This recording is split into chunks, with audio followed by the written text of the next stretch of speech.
আসসালামু আলাইকুম আমার প্রিয় ভাই ও আপুরা, তোমরা সবাই কেমন আছো? আশা করি আল্লাহর মেহেরবানিতে অনেক অনেক ভালো আছো। আমিও আলহামদুলিল্লাহ আল্লাহর মেহেরবানিতে তোমাদের সকলের দোয়ায় অনেক অনেক ভালো আছি।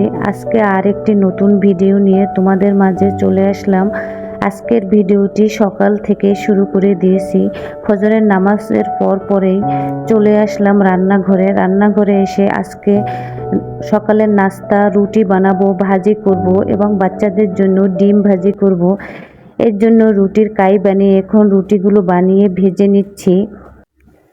আমরা নারীরা যতই শিক্ষিত হই না কেন, চাকরিজীবী হই না কেন, আমাদের দেখা যায় সেই সকালবেলা ঘুম থেকে উঠে সংসারের সব কাজকর্ম সেরে সন্তানের দায়িত্ব পালন করে, স্বামীর দায়িত্ব পালন করে সংসার গুছিয়ে তারপর আমাদের চাকরিতে যেতে হয়।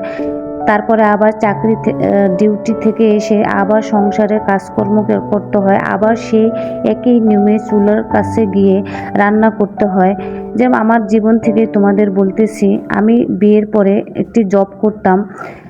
আমার বড় ছেলে রাফসান হওয়ার পরে আবার চাকরিটা ছেড়ে দিয়েছি। যখন জব করতাম তখন সেই ফজরের নামাজের পরে 5টার সময় উঠে আমি রান্না বাড়া করে সকলের জন্য রান্না সেরে তারপরে অফিসে যেতাম। আবার অফিস থেকে এসে আবার রাত্রে রান্না করতাম, সংসারে অন্য অন্য কাজ করতাম। সেই একই নিয়মে দেখা যায় আজও আমাকে সেই রান্না করতে হচ্ছে, সংসার সামলাতে হচ্ছে, সন্তান সামলাতে হচ্ছে। এর মানে এই না যে সংসারের কাজগুলো করতে আমার ভালো লাগে না। আমরা নারীরা যতই পরিশ্রমী হব, যতই কর্মঠ হব, ততই সংসারের জন্য মঙ্গল। আমাদের দেখা যায় স্বামী সংসার সামলাতে সবারই ভালো লাগে, কাউরই খারাপ লাগে না। এই কাজগুলো করতে আমাদের আনন্দ লাগে, এই কাজগুলো আমরা সবাই ভালোবেসে করে থাকি। দেখা যায় এই কাজগুলো যদি আমরা না করি আমাদের যে মনের ভিতর একটি শান্তি পাই না। এই কাজগুলো আমি মনে করি প্রত্যেকটি মেয়ে সংসারের কাজগুলো ভালোবেসে করে থাকে, সন্তানের দায়িত্ব ভালোবেসে নিয়ে থাকে, স্বামীর কাজকর্ম সংসারের কাজকর্ম প্রত্যেকটি নারী ভালোবেসে করে থাকে। আমার প্রিয় ভাই ও আপুরা ওদিকে কথা বলতে বলতে সকালের নাস্তা সেরে তারপরে আবার চলে আসলাম দুপুরে দুপুরে রান্না করার জন্য এক রাইস কুকারে ডাল বসিয়ে দিয়েছি আর অন্য একটি রাইস কুকারে ভাত বসিয়ে দিয়েছি। আজকে দুপুরে চিংড়ি মাছ দিয়ে আলু দিয়ে রান্না করব এবং বুটের ডাল দিয়ে খাসির মাংস রান্না করব। প্রথমে চিংড়ি মাছ দিয়ে আলু দিয়ে রান্না করব। এর জন্য কড়াইতে একে একে সব উপকরণগুলো দিয়ে ভালোভাবে কষিয়ে নিয়েছি। তারপরে বেছে রাখা দেশি ছোট চিংড়ি মাছগুলো দিয়ে এখন কষিয়ে নিচ্ছি। ভালোভাবে কষিয়ে ভাজা ভাজা করে যখন দেখব চিংড়ি মাছের একটা ঘ্রাণ চলে আসছে, তখন কেটে রাখা ও ধুয়ে রাখা আলুগুলো দিয়ে দিচ্ছি। আলুগুলো দিয়ে দেওয়ার পরে চিংড়ি মাছের সাথে ভালোভাবে নাড়াচাড়া করে নিব। তারপরে ঢাকনা দিয়ে ঢেকে 4-5 মিনিটের মতো কষিয়ে নিব। আমার প্রিয় ভাই ও আপুরা, তোমাদের একটি অনুরোধ করব, আপনারা দেশ বিদেশ থেকে যে যেখান থেকে আমার ভিডিওটি দেখতেছেন, প্লিজ আমার ভিডিওটিতে একটি লাইক দিতে ভুলবেন না। আমার চ্যানেলটিতে যদি নতুন হয়ে থাকেন তাহলে আমার চ্যানেলটিতে একটি সাবস্ক্রাইব করে দিবেন। আমার পরিবারের বন্ধু হয়ে থেকে যেতে পারেন। আর যদি বেশি ভালো লেগে থাকে আমার ভিডিওর লিঙ্কটি শেয়ার করতে ভুলবেন না। ভাই ও আপুরা, তোমাদের সাথে কথা বলতে বলতে এদিকে আমার চিংড়ি মাছের তরকারিটা প্রায় হয়ে গিয়েছে, এখন নামিয়ে ফেলবো। আর তোমাদের বলেছিলাম যে বুটের ডাল দিয়ে খাসির মাংস রান্না করব। আমার পাশের বাড়ির এক ভাবির ছেলেবাবু হয়েছে, ছেলেবাবুর আকিকা দিয়েছে, সেইখান থেকে ওরা কিছু খাসির গোস্ত দিয়ে গিয়েছে। এর জন্য ভাবলাম যে আজকে খাসির গোস্ত দিয়ে বুটের ডাল দিয়ে রান্না করব। এর জন্য আমি বুটের ডালগুলো 4-5 ঘন্টা ভিজিয়ে রেখে দিয়েছিলাম। আর এই যে খাসির গোস্তগুলো ধুয়ে নিয়েছি। আজকে খাসির গোস্ত প্রেসার কুকারে রান্না করব। এর জন্য চুলা অন করে চুলায় প্রেসার কুকার বসিয়ে দিয়েছি। পরিমাণ মতো তেল দিয়ে নিচ্ছি। তেল যখন হালকা গরম হবে তখন একে একে দারচিনি, এলাচ, তেজপাতা দিয়ে দিচ্ছি। এগুলো দেওয়ার পরে হালকা একটু নাড়াচাড়া করে দিব। তারপরে পেঁয়াজ কুচিগুলো দিয়ে দিয়েছি।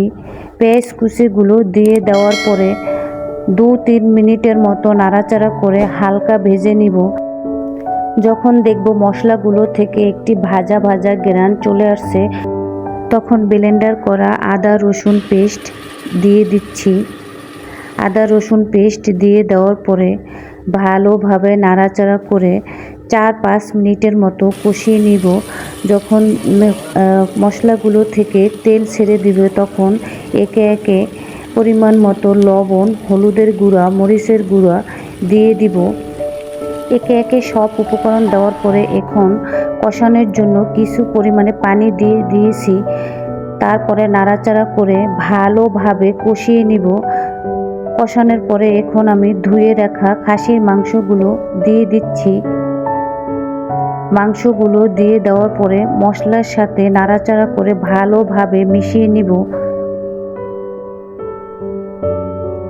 এইভাবে নাড়াচাড়া করে মিশিয়ে নেওয়ার পরে আমি ঢাকনা দিয়ে ঢেকে 4-5 মিনিটের মতো কষিয়ে নিব। তারপরে আবার ঢাকনা উঠিয়ে আবারও একটু নাড়াচাড়া করে দিব। এইভাবে নাড়াচাড়া করে দেওয়ার পরে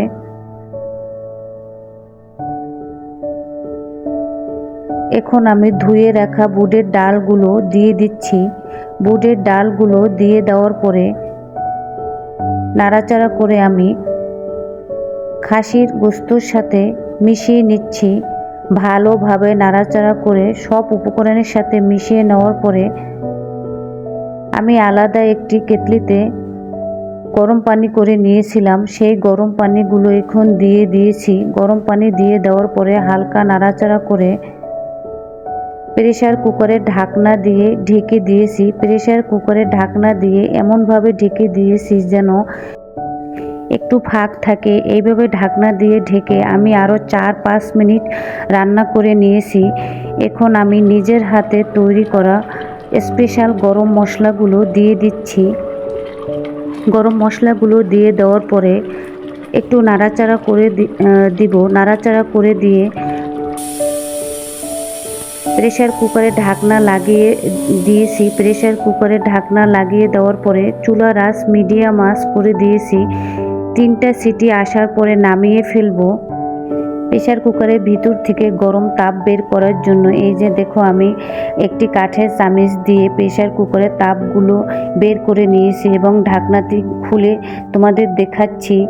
দেখো মাশাআল্লাহ তরকারিটা কত পারফেক্ট হয়েছে। কালারটাও মাশাআল্লাহ অনেক ভালো হয়েছে। খেতেও কিন্তু অনেক টেস্টি ও স্বাদ হয়েছিল। ভাই ও আপুরা, আজকে এই পর্যন্তই। আরেকটি নতুন ভিডিওতে তোমাদের সাথে দেখা হবে। প্রিয় ভাই ও আপুরা, তোমাদের সবার জন্য দোয়া ও ভালোবাসা রইল। আল্লাহ হাফেজ।